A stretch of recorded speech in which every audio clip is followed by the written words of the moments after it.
ಪರಮಗೀತೆಗಳು 4ನೇ ಅಧ್ಯಾಯ 6ರಿಂದ ಓದೋಣ. ಉದಯವಾಗುವವರೆಗೂ ನೆರಳುಗಳು ಓಡಿ ಹೋಗುವವರೆಗೂ ನಾನು ರಕ್ತಬೋಳದ ಪರ್ವತಕ್ಕೂ ಸಾಮ್ರಾಣಿಯ ಗುಡ್ಡಕ್ಕೆ ಹೋಗುವೆನು. ಉದಯವಾಗುವವರೆಗೂ ನೆರಳುಗಳು ಓಡಿ ಹೋಗುವವರೆಗೂ ರಕ್ತಬೋಳದ ಪರ್ವತಕ್ಕೂ ಸಾಮ್ರಾಣಿಯ ಗುಡ್ಡಕ್ಕೂ ನಾನು ಹೋಗುವೆನು. ಓಕೆ, ಇದೊಂದು ಬಾಧೆ, ವೇದನೆ. ಇದು ಹೋಗುವವರೆಗೂ, ಈ ಬಾಧೆ ಹೋಗುವವರೆಗೂ, ಈ ವೇದನೆ ಹೋಗುವವರೆಗೂ ಎಲ್ಲಿರುತ್ತಾರಂತೆ? ಪರ್ವತಕ್ಕೆ ಹೋಗುತ್ತಾರಂತೆ. ಎಲ್ಲಿರುತ್ತಾರಂತೆ? ಪರ್ವತವು. Until the daybreak and the shadows flee away, I will get me to the mountain of myrrh and to the hill of frankincense. ಬೋಳ ಸಾಮ್ರಾಣಿ ಯಾರಿಗೆ ಕೊಟ್ಟರು? ಯಾರಿಗಾದ್ರೂ ಗೊತ್ತಿದ್ಯಾ? ಜ್ಞಾನಿಗಳು ಇವನ್ನು ಯೇಸು ಕೊಟ್ಟರು. ಓಕೆ, ಸಾಮ್ರಾಣಿ, ಈ ಬೋಳವು, ಇವೆಲ್ಲವೂ ಕೂಡ ಅವರು ಯೇಸು ಕೊಟ್ಟರು. ಅಂದ್ರೆ ಈಗ ಪರ್ವತವನ್ನುವುದು ಯಾವುದಕ್ಕೆ ಸೂಚನೆ? ಯಾರಿಗಾದ್ರೂ ಗೊತ್ತಾ? ಸಭೆಗೆ. ನಾನು ಯಾವಾಗಲೂ ಹೇಳುತ್ತಾ ಇರ್ತೇನೆ, ಬೈಬಲ್ ಗ್ರಂಥದಲ್ಲಿ ಪರ್ವತವನ್ನು ಸೂಚಿಸುವ ಇಸ್ರಾಯೇಲನ್ನು ಸೂಚಿಸಿದರು, ಯೆರೂಸಲೇಮನ್ನು ಸೂಚಿಸಿದರು, ಸಿಯೋನು ಅನ್ನಂಥ ಪದವನ್ನು ಸೂಚಿಸಿದರು. ಈ 4 ಪದಗಳು ಉಪಯೋಗಿಸಿದರೆ ಯಾವುದಕ್ಕೆ ಉಪಯೋಗಿಸುವುದು? ಸಭೆಗೆ.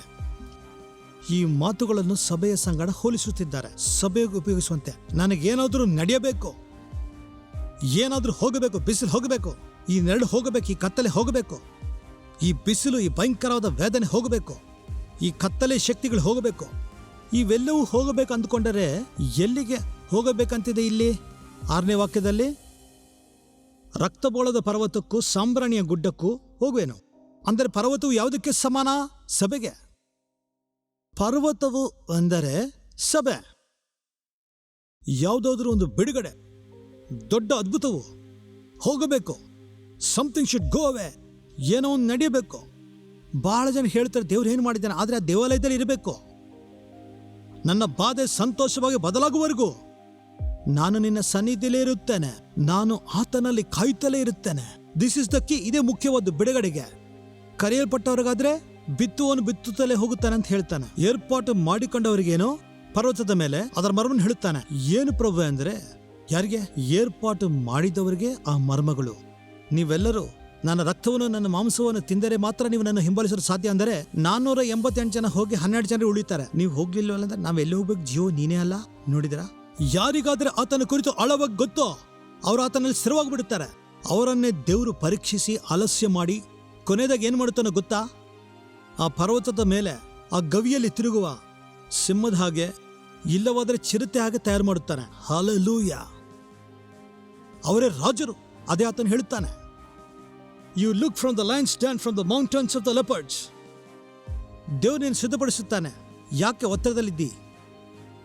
ನೀನು ಯಾವಾಗಾದ್ರೂ ನಿನ್ನ ಕಷ್ಟದಲ್ಲಿ, ಬಾಧೆಯಲ್ಲಿ ದೇವರನ್ನ ಗಟ್ಟಿಗೆ ಹಿಡಿದುಕೊಳ್ತೀಯೋ, ನನ್ನ ಮಗು ಸಿಂಹದಾಗ ಬದಲಾಗುತ್ತೆ ಅಂದುಕೊಳ್ತಾನೆ ದೇವರು. ವಾವ್! ನೋಡಿದರ? ಸಿಂಹದ ಲಕ್ಷಣವೇನು? ನನ್ನ ಯೆಹೋವನೇ ನನ್ನ ಬಲವು ಎಂದು ನಿನ್ನ ಬಲಹೀನತೆಯಲ್ಲಿ ಕೂಡ ಆಧಾರ ಪಡುವುದೇ ಸಿಂಹದ ಲಕ್ಷಣ. ಅದನ್ನು ನೋಡಿದರ? ಯೂದ ಗೋತ್ರದ ಸಿಂಹವು ಯಾರು? ಯೇಸುವು. ಯಾರ ಮೇಲೆ ಆಧಾರ ಪಟ್ಟನು? ತಂದೆ ಮೇಲೆ. ಆತನು ಏನು ಹೇಳಿದರೆ ಅದೇ ಮಾಡುತ್ತಾನೆ. ಅದೇ ರೀತಿಯಾಗಿ ಆಗಾಗ ನಮ್ಮ ಮೇಲೆ ಆಧಾರ ಪಡದಂತೆ ಆತನ ಮೇಲೆ ಪೂರ್ತಿಯಾಗಿ ಆಧಾರವಾಗುವಂತೆ ಮಾಡುವುದೇ ಈ ಒಂದು ಸಿಂಹವು, ನಿಜವಾದ ಚಿರತೆಯು. ವಾವ್! ಎಷ್ಟು ಜನಕ್ಕೆ ಅರ್ಥವಾಯ್ತು? ಇದೆಲ್ಲಿ ತಯಾರಾಗುತ್ತೆ? ಪರ್ವತದಲ್ಲಿ. ಪರ್ವತ ಅಂತೇಳಿ. ಪರ್ವತ ಅಂದ್ರೆ ಏನು? ಸಭೆಯು. ಸಭೆಯಲ್ಲೇ ಇದ್ರೆ ಏನ್ ನಡೆಯುತ್ತೆ? ಲೂಕ ಸುವಾರ್ತೆ 4ನೇ ಅಧ್ಯಾಯ 16ರಿಂದ ಓದೋಣ.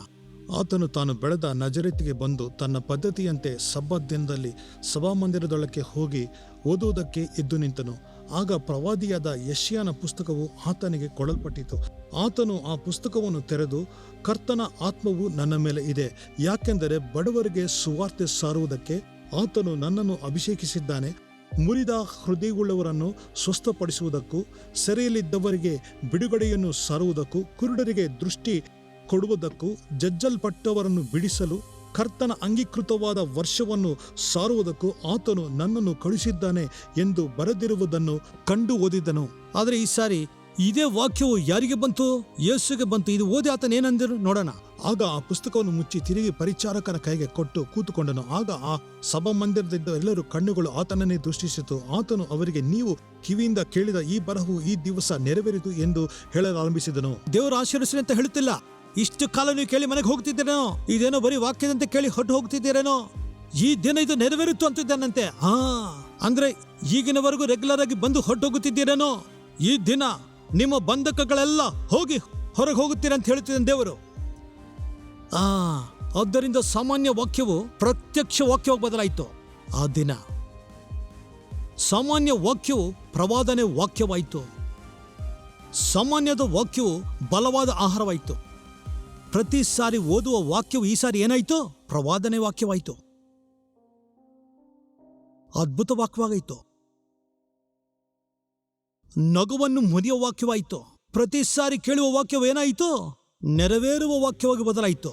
ಹಲ್ಲೆಲೂಯಾ. ಅಂದ್ರೆ ಈಗ ಆ ಸಭೆಯಲ್ಲಿರುವರೆಲ್ಲರೂ ಏನಾದರೂ, ಆ ಸಭೆಯಲ್ಲಿ ಯಾರಿಗಾದ್ರೂ ರೋಗ ಬಿದ್ದರೆ ಆ ದಿನವೇನಾಯ್ತು? ಸ್ವಸ್ಥತೆ ಆಯ್ತು. ಸಾಲವಿದ್ರೆ ಏನಾಯ್ತು? ಹೋಯ್ತು. ಮಕ್ಕಳಿಲ್ದ್ರೆ ಏನಾಯ್ತು? ಮಕ್ಕಳು ಹುಟ್ಟಿದ್ರು. ಸ್ವಂತ ಮನೆ ಇಲ್ದವ್ರಿಗೆ ಏನಾಯ್ತು? ಸ್ವಂತ ಮನೆ ಬಂತು. ದರಿದ್ರಲ್ಲಿದ್ದ ಸಭೆಯವರಲ್ಲಿ ಏನಾದ್ರು? ಯಾಕೆಂದ್ರೆ ಏನುತ್ತಿದ್ದ ಆತನು? ಈ ದಿನ ನಿಮ್ಮ ಮಧ್ಯದಲ್ಲಿ ಈ ವಾಕ್ಯವು ಲೋಕದಲ್ಲಿರುವವರಿಗ, ಸಭೆಯಲ್ಲಿರುವವರಿಗ, ಯಾರು ಕಷ್ಟಗಳು ಬಂದರು, ಬಾಧೆಗಳು ಬಂದರು, ದೇವರು ಯಾವುದೋ ಒಂದಿನ ಬಿಡಿಸುತ್ತಾನೆ ಅಂದು ಆ ರೋಗದಲ್ಲಿ, ಆ ಕಷ್ಟಗಳಲ್ಲಿ, ಆ ಬಾಧೆಗಳಲ್ಲಿ ಆ ದಿನ ದೇವಾಲಯಕ್ಕೆ ಬಂದವರಿಗೆ ಆ ದಿನ ಆ ವಾಕ್ಯವನ್ನು ಅವರು ಅವರ ಜೀವಿತದಲ್ಲಿ ನೆರವೇರಿಸಿಕೊಂಡರು. ಹಲ್ಲೆಲೂಯಾ. ಇದು ನಮ್ಮ 19 ವಾಗ್ದಾನಗಳಲ್ಲಿ ವಾಗ್ದಾನವೋ ಅಲ್ಲವೋ? ಇದು ಎಷ್ಟೇ ಸರ್ ನಾನು ಹೇಳುತ್ತಿದ್ದೇನೆ? ಅಂದ್ರೆ ಏನು? ನಿನ್ನ ಜೀವಿತದಲ್ಲಿ ಕೆಲವು ಮುರಿದು ಹೋಗುವುದು ಖಂಡಿತ, ಕೆಲವು ರೋಗಗಳು ಬೇರಿನಿಂದ ಹೋಗುವುದು ಖಂಡಿತ. ಈ ದಿನ ಈ ವಾಕ್ಯವು ನಿಮಗೆ ನಗವನ್ನು ಮುರಿಯುವ ವಾಕ್ಯವಾಗಿ ಬದಲಾಗುತ್ತೆ. ಇದು ಪ್ರವಾದನೆಯ ವಾಕ್ಯ. ಈ ವಾಕ್ಯವು ಕೇಳುವುದಕ್ಕೆ ನೀವೆಲ್ಲರೂ ಇಲ್ಲಿದ್ದೀರಿ. ಆದ್ದರಿಂದ ನಿಮ್ಮ ನೊಗಗಳೆಲ್ಲ ಮುರಿದು ಹೋಗುತ್ತೆ. ಈ ದಿನ ಮತ್ತೆ ನಿಶ್ಚಯವಾದ ಹೊಸ ಪ್ರಾರಂಭ. ಪಕ್ಕದವ್ರು ಹೇಳಿ, ನಿಶ್ಚಯವಾದ ಹೊಸ ಪ್ರಾರಂಭ. ಪಕ್ಕದವ್ರು ಹೇಳಿ, ನಿಶ್ಚಯವಾಗಲು ಈ ದಿನ ನೂತನವಾದ ಆರಂಭ. ಮತ್ತೆ ಪಕ್ಕದವ್ರು ಹೇಳಿ, ನಿಶ್ಚಯವಾದ ನೂತನ ಪ್ರಾರಂಭ ಈ ದಿನ. ಸರಿ, ನಾನು ಯಾವುದನ್ನಾದ್ರೂ 2ನೇ ಸಾರಿ ಬೋಧಿಸುತ್ತಿದ್ದೇನೆ ಅಂದ್ರೆ ಅದು ನಿಶ್ಚಯ. ಈ ದಿನ ನೀನು ಈ ವಾಕ್ಯವನ್ನು ಕೇಳುತ್ತಿದ್ದೆ. ಆದ್ದರಿಂದ ಈ ವಾಕ್ಯವು ಕೇಳುತ್ತಿರುವಾಗಲೇ ಕೆಲವು ನೊಗಗಳು ಮುರಿದು ಹೋಗುತ್ತೆ. ಬೆಳಗ್ಗೆ ಕೆಲವು ನೊಗಗಳು ಮುರಿದು ಹೋಗುತ್ತೆ. ಸರಿ, ಇದೇ ನಡೆಯಲಾಗುತ್ತಿದೆ. ಅದಕ್ಕೆ ಇದನ್ನು 2 ಸಾರಿ ಹೇಳುತ್ತಿದ್ದೇನೆ. ಸಭಾ ಮಂದಿರದಲ್ಲಿ ಎಲ್ಲರೂ ನೋಡುತ್ತಿದ್ದಾರಂತೆ. ಈ ದಿನ ನಿಮ್ಮೆಲ್ಲರ ಮಧ್ಯದಲ್ಲಿ ವಾಕ್ಯವು ಅಂಗೀಕೃತವಾದ ವರ್ಷವು ಅನ್ನುತ್ತಿದ್ದಾನೆ ಅವರಿಗೆ. ಆ ದಿನ ಆ ಸಭೆಯಲ್ಲಿ ಎಲ್ಲರಿಗೂ ಏನಾಯಿತು? ಸ್ವಸ್ಥತೆ ಉಂಟಾಯಿತು. ಆ ದಿನ ಸಭೆಯಲ್ಲಿ ನೊಗಗಳೆಲ್ಲ ಏನಾಯಿತು? ಮುರಿದು ಹೋಯಿತು. ಅದೇ ಸಭೆಯಲ್ಲಿ ಆ ವಾಕ್ಯವನ್ನು ಯೇಸು ಪ್ರಭುವರು ಬಹಳ ಸಾರಿ ಓದಿದ್ರು. ಯಾರೋ ಓದುವಾಗ ಈತನು ಕೇಳಿದನು, ಈತನು ಓದುವಾಗ ಯಾರು ಕೇಳಿದ್ರು. ಚಿಕ್ಕ ವಯಸ್ಸಿಂದ ಪದ್ಧತಿ ಪ್ರಕಾರ ಓದಿದ್ದಾನೆ. ಆದರೆ ಆ ದಿನ ಆತನ ಮೇಲಕ್ಕೆ ಆತ್ಮವು ಬಂತು, ಸಭೆ ಮೇಲೆ ಬಂತು, ಆ ವಾಕ್ಯವು ನೆರವೇರಿತು. ಹಲ್ಲೆಲೂಯಾ. ಈ ದಿನ ಅದೇ ಆತ್ಮ ನನಗೆ ಹೇಳಿತು. ಈ ದಿನ ಅದೇ ಆತ್ಮ 2ನೇ ಸಾರಿ ಈ ವಾಕ್ಯವು ಹೇಳು ಅಂತ ಹೇಳಿತು. ನಿಮ್ಮನ್ನು ತೆಗೆದುಕೊಂಡು ಬಂದಿದೆ. ನಿಮ್ಮ ಜೀವಿತದಲ್ಲಿ ಇದೇನೋ ಒಂದು ಅದ್ಭುತ ನಡೆಯುತ್ತೆ. ಈ ರೀತಿಯಾಗಿ ಹೊಸ ಪ್ರಾರಂಭವಾಗುತ್ತೆ. ಇನ್ನು ಯಾವಾಗ್ಲೂ ಇದು ನಡೆಯುವುದಿಲ್ಲ ಅಂದ್ಕೊಳ್ತಿದ್ಯಾ? ನನ್ನ ಜೀವಿತವೆಲ್ಲ ಇಷ್ಟೇ ಅನ್ಕೊಳ್ತಿದ್ಯಾ?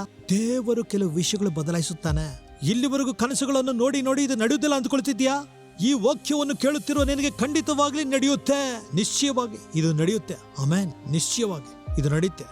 ಪ್ರಭುವಾದ ಯೇಸುವೆ, ನಜರೇತ್ ಯೇಸುವೆ, ಈ ದಿನ 2ನೇ ಸಾರಿ ನೀನು, ಈ ವರ್ಷವು ಈ ದಿನ 2ನೇ ಸಾರಿ ಈ ವಾಕ್ಯವನ್ನು ಬೋಧಿಸುವುದಕ್ಕೆ ನೀನು ಅನುಮತಿ ಕೊಟ್ಟಿದ್ದಿ.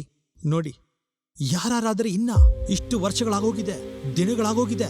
ವಾಕ್ಯದ ಮೇಲೆ ವಾಕ್ಯ ಕೇಳುತ್ತಿದ್ದೇವೆ, ಪ್ರಾರ್ಥನೆ ಮೇಲೆ ಪ್ರಾರ್ಥನೆ ಮಾಡುತ್ತಿದ್ದೇವೆ, ಕಾಣಿಕೆಗಳ ಮೇಲೆ ಕಾಣಿಕೆ ಕೊಡುತ್ತಿದ್ದೇವೆ, ಉಪವಾಸವಿರುತ್ತಿದ್ದೇವೆ, ಎಲ್ಲವನ್ನು ಮಾಡಿದ್ದೇವೆ, ಜೀವಿತವೆಲ್ಲ ಕಳೆದಿದ್ದೇವೆ. ಇನ್ನು ನಮ್ಮ ಜೀವಿತದಲ್ಲಿ ಕಷ್ಟಗಳು, ನಷ್ಟಗಳೇ ಅರ್ಥ, ಇನ್ನು ಏನು ಮಿಕ್ಕಿಲ್ಲ ತಂದೆಯೇ.